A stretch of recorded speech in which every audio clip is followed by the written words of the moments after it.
Everyone struggles with these feelings of, I'm not good enough.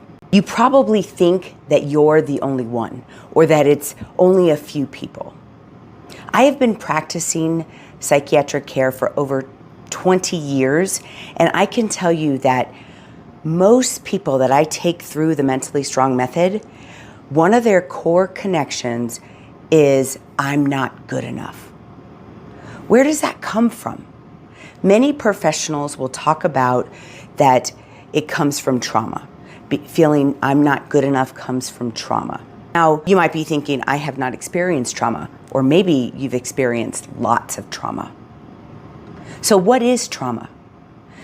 Trauma is something that changes your perception of the world, your reality.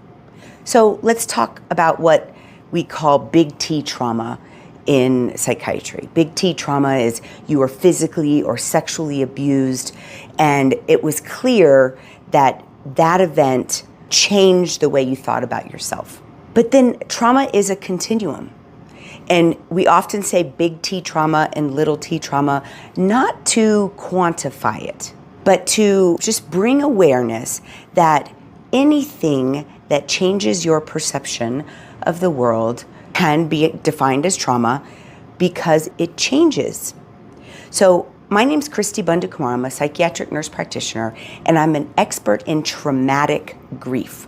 We don't often think about grief as trauma, but think about it for a minute. Somebody who was there, consistent for you, you loved, and then they're gone. Does that change your perception, your reality, your awareness of safety? Yes.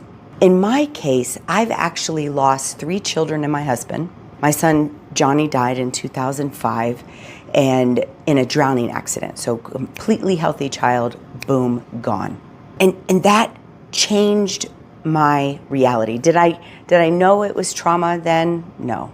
And in reality, we also don't identify a lot of things from our childhood as trauma. And maybe we don't call it trauma. And many times I have been reluctant to call things trauma. After my daughter died in 2021, I stood before my staff and said, I don't have trauma. And Maya was the 3rd child that I lost.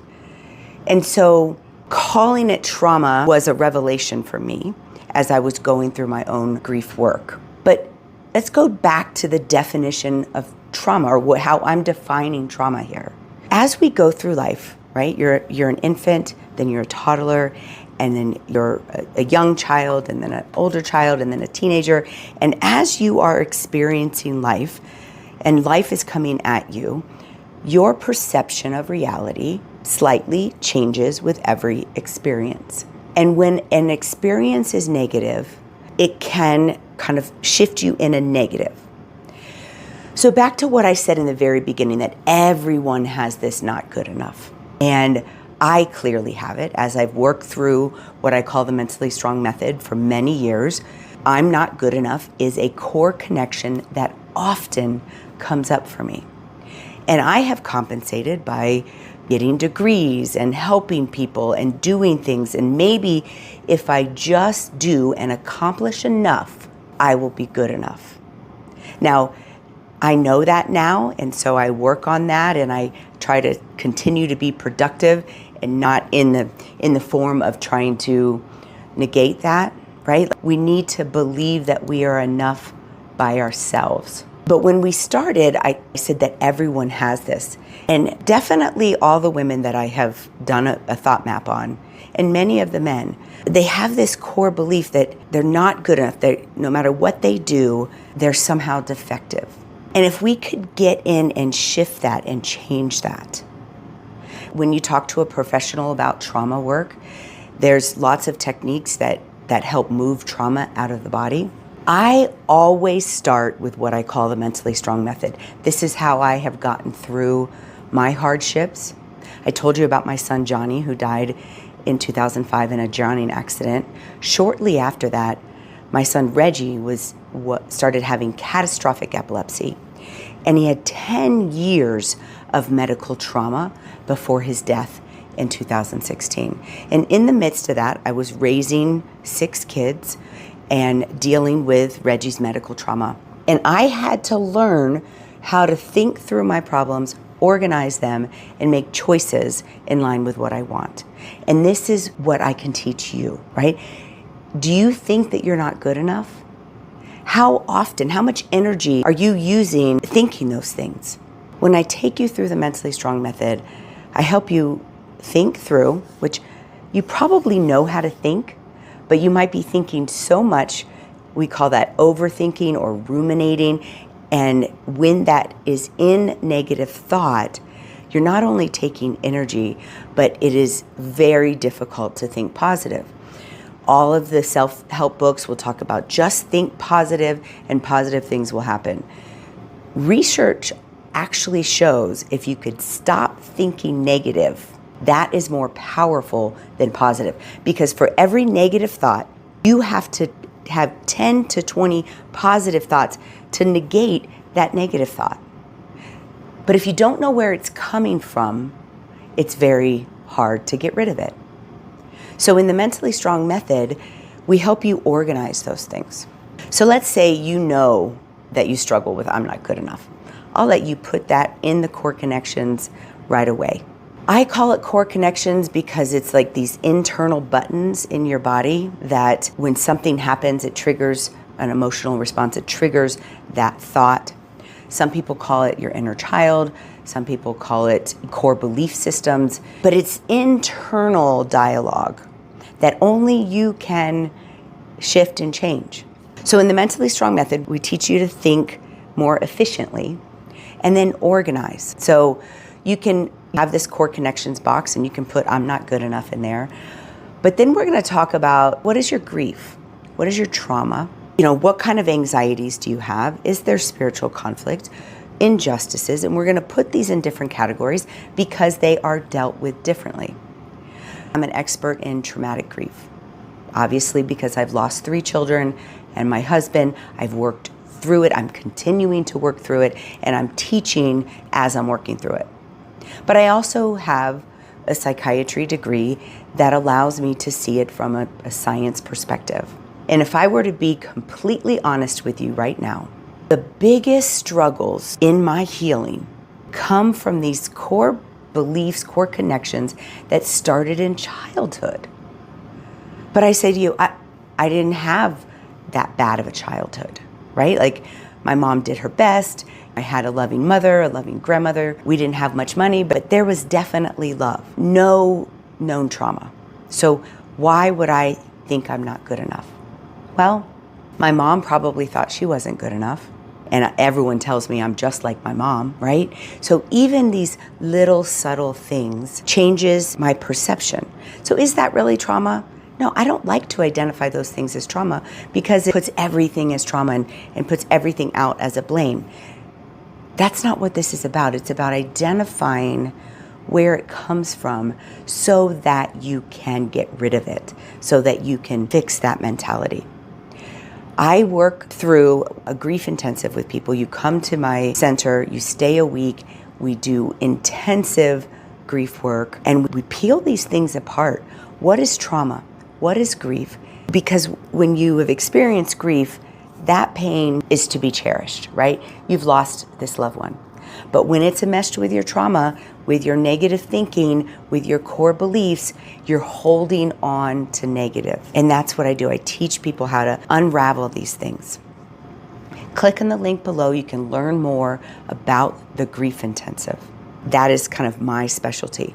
But regardless of what you are struggling with, if you think that you are not good enough, there's something that you can do about it, right? You can learn to think through those things without overthinking, without ruminating, and organize them. And you likely do have some trauma, and maybe it's micro trauma, right? But these things in your childhood that changed your perception of yourself. So you don't believe in the beauty and the purpose of you and your soul on this earth.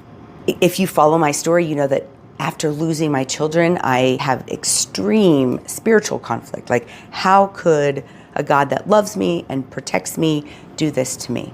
Those things are important to work out. Spiritual conflict is real, whether you believe in a singular God or not.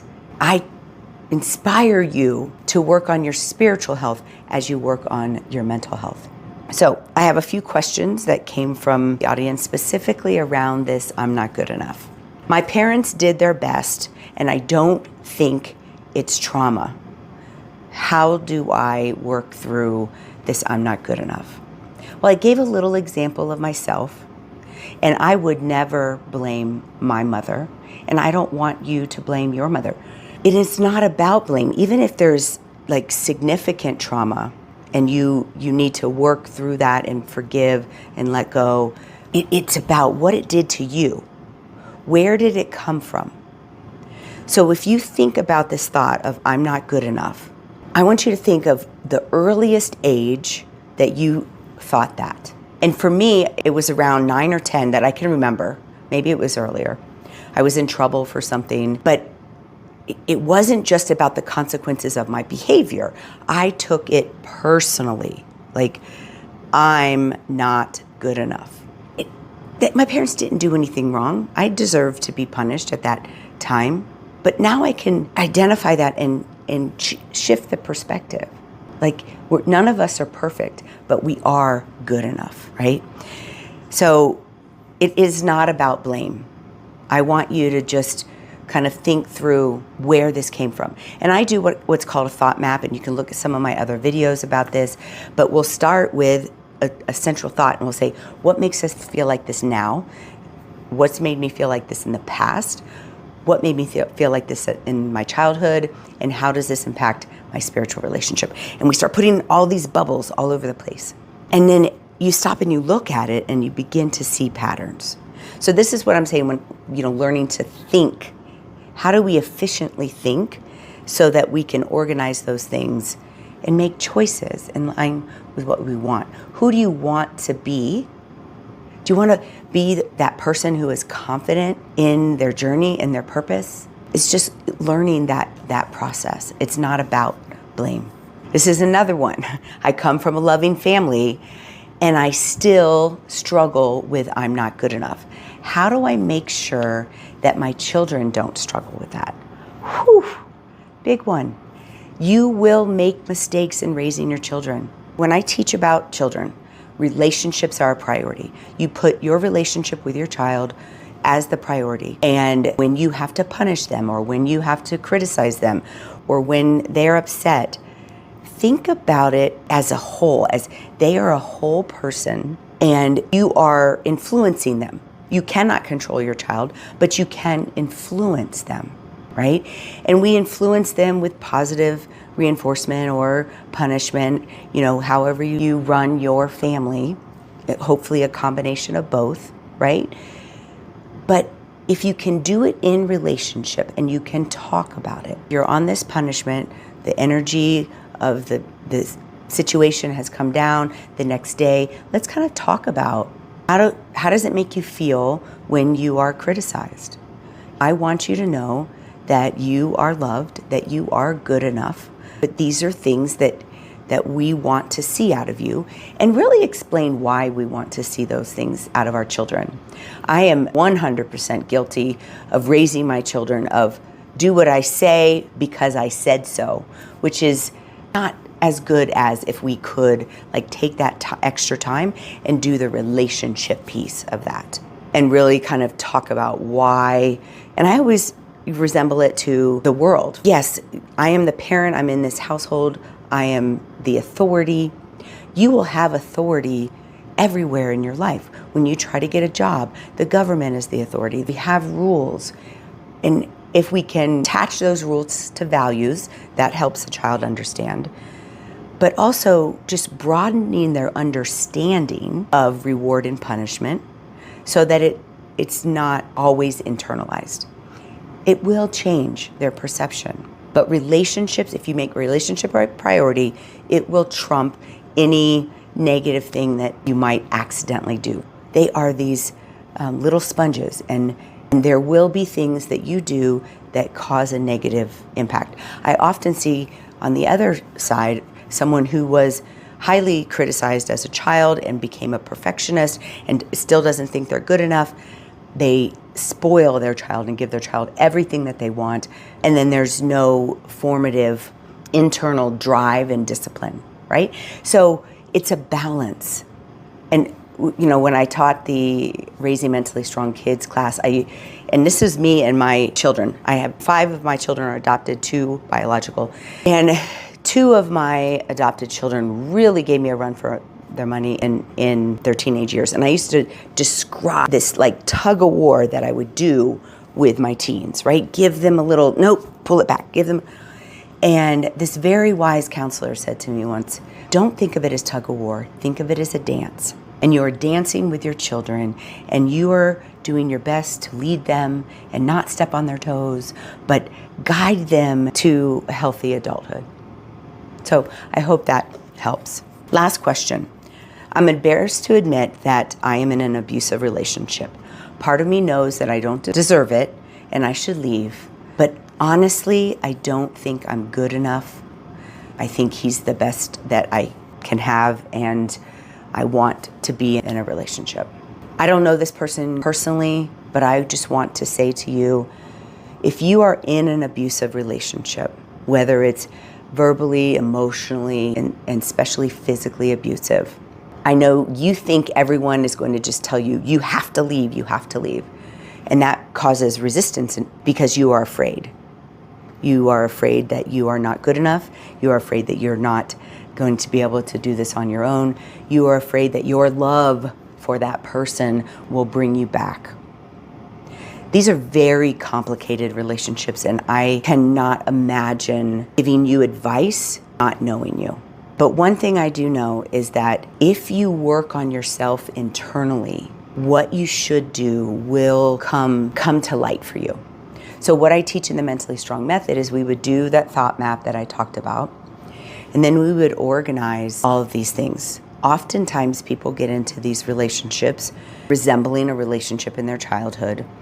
Things that are being said to you were probably said to you in your childhood, and it's kind of reinforcing what you already believe about yourself. So my encouragement to you is to begin to believe in yourself, begin to take away those negative thoughts. Just take them away. Just work on yourself and begin to develop a personal vision of who you want to be, where you want to be. And then I think what you need to do will come to the surface for you. Thank you so much for those questions and for you continuing to listen. If you want to keep listening, go to How to Release Trapped Emotions, right? All this trauma is also trapped emotions. And if you're interested in the Grief Intensive, click on the link below. I hope to see you there.